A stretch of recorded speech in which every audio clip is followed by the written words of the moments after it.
Rema hari ini, Yohanes 17 ayat 21. Supaya mereka semua menjadi satu, sama seperti Engkau ya Bapa, di dalam Aku dan Aku di dalam Engkau, agar mereka juga di dalam kita, supaya dunia percaya bahwa Engkaulah yang telah mengutus Aku.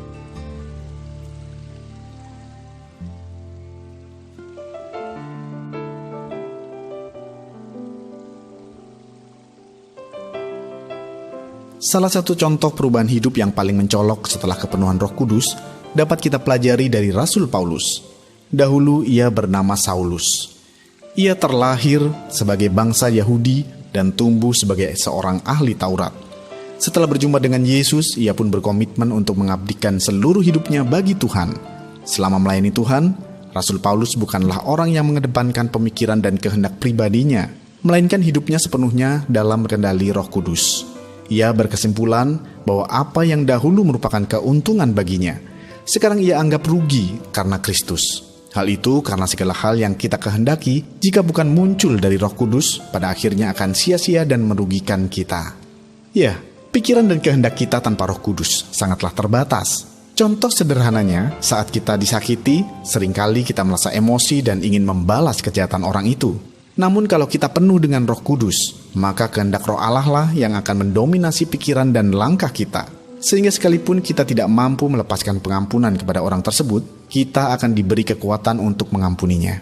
Karena di balik segala proses hidup yang kita alami, pasti Tuhan sudah menyediakan mujizat besar bagi kita. Bisa berupa terobosan dalam pekerjaan, keluarga, atau kesehatan melalui apapun yang kita alami dan siapapun yang kita hadapi. Oleh karena itu, sangat penting bagi kita untuk menerima kepenuhan Roh Kudus atas hidup kita, sehingga saat manusia lahiriah kita terbatas, kita dapat ditolong untuk melakukan kehendak Allah, tetap mengasihi sekalipun dikecewakan, tetap melayani sekalipun dalam kondisi berkekurangan, termasuk tetap melangkah selamatkan jiwa-jiwa, sekalipun belum ada keberanian. Hidup kita tidak lagi berjalan atas kehendak dan pemikiran kita sendiri, tetapi didominasi oleh pikiran dan kehendak Roh Kudus. Maka hidup kita akan berbuah lebat dan nama Tuhan akan semakin dipermuliakan di muka bumi ini. Kita akan melihat bagaimana kemuliaan Tuhan akan dinyatakan atas hidup kita, keluarga kita, dan segala aspek kehidupan kita.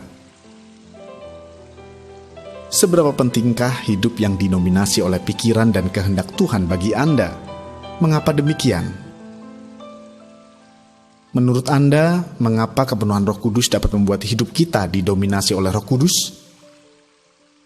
Komitmen apa yang akan Anda ambil agar pikiran dan kehendak Roh Kudus mendominasi hidup Anda? Tuliskan.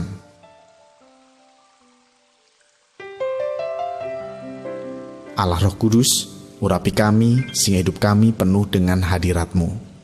Lemahkan segala sisa-sisa sifat daging kami, sehingga kami dapat melangkah mengenapi setiap kehendak-Mu agar terjadi atas hidup kami, sehingga kerajaan-Mu semakin diperluas di muka bumi ini. Di dalam nama Tuhan Yesus kami berdoa. Amin. Saat kita kepenuhan Roh Kudus, maka hidup kita akan didominasi oleh pikiran dan kehendak Roh Allah sendiri.